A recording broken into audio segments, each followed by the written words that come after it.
Uşaqlar, bugün sizinlə həftənin ulduzu yarışını təşkil edirik. Gəlin görək, bu həftəmizin ulduzu kim olacaq?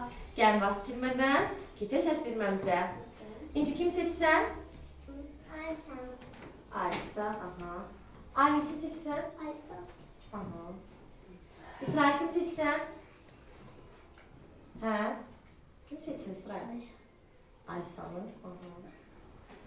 Yılay, kim seçsən? Ömer. Ömer, aha.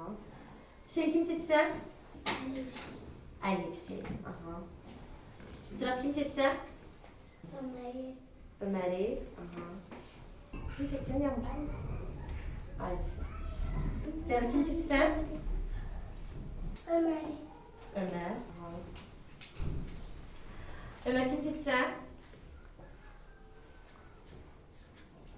Yavrum. Aha. Fatma, kim seçsən? Ayağım. Aha, ayağım. Ayağım, kim seçsən? Aysa. Ayşanı, aha. Merhum kızım, kim seçsən? Ayağım. Ayağını, aha. Ayşe, kim seçsən? Merhum. Yusuf, kim seçsən? Ali Hüseyin'i. Aha. Hüseyin, kim seçsən? Şumayı. İsrail'i, aha. Sadece bir ses çokluğu ile Alisa bu həftəmizin ulduzudur. Alkışlarınızla Alisa'nı dəvət edək. Gel Alisa, gel. Uşaqlar səni seçdilər. Gel. Alisa məndən 5 sual alacaqdır. 5 sualdan 3-ünə, 4-ünə, 5-ünə düzgün cavab verərsə də həftənin ulduzu olacaq və məndən ulduz stikerlər deyəcəkdir. Gəl vaxt itirmədən suallarımıza başlayaq. Birinci sualımız, vətənimiz haradır? Azerbaycan. Aferin Alisa, alkışlayaq. İkinci sualımıza keçək. Bəs paytaxtımız haradır? Aferin Alisa, alkışlayaq.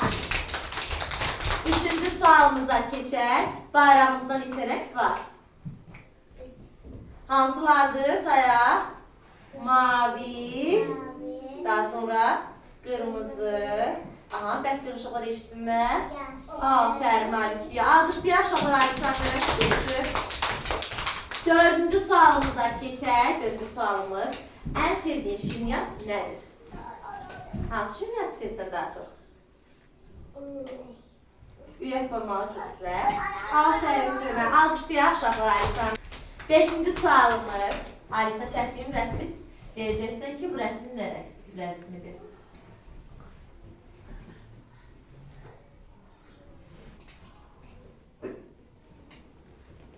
Bu nə rəsmidir Alisa? Aferin Alisa, alqışlayaq uşaqlar. Alisa 5 sualımızın 5'ine de düzgün cevap verdiğine göre bu həftənin ulduzu Alisa'dır. Alqışlayın onu.